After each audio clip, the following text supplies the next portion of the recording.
আজ বানাচ্ছি চিংড়ি মাছের মালাইকারি। তো চিংড়ি মাছের মালাইকারি বানানোর জন্য আমি প্রথমেই একটা ফ্রাইং প্যান গরম করে নিয়েছি। তার মধ্যে আগে থেকে নুন হলুদ মাখিয়ে রাখা চিংড়ি মাছগুলোকে হালকা করে জাস্ট ভেজে নিয়ে দু পিঠ তারপর উঠিয়ে রাখছি। তো উঠিয়ে রাখার পর ওই তেলের মধ্যে আমি একটু ঘি অ্যাড করছি, তার মধ্যে দিচ্ছি জিরে, একটু এলাচ, একটা লবঙ্গ, তারপর দিলাম পেঁয়াজ কুচি। তো ওইগুলোকে দিয়ে জাস্ট হালকা একটু ভেজে নেওয়ার পর একটা কাঁচা লঙ্কা দিলাম, তারপর দিয়ে দিচ্ছি এখানে আদা এবং রসুন বাটা।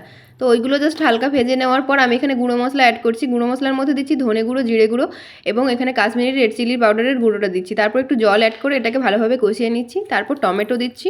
টমেটোর মধ্যে একটু নুন দিয়ে হলুদ দিয়ে ওটাকে ভালোভাবে কষিয়ে নেওয়ার পর আগে থেকে পেস্ট করে সে যে নারকেলটা রেখেছিলাম, তো ওই নারকেল বাটাটা এর মধ্যে দিয়ে একটু জল অ্যাড করছি। তো ওটা ফুটে যাওয়ার পর চিংড়ি মাছগুলো অ্যাড করে তার মধ্যে চিনি এবং গরম মশলার গুঁড়ো দিয়ে আমি আরও 5 মিনিট ফুটিয়ে নেবো।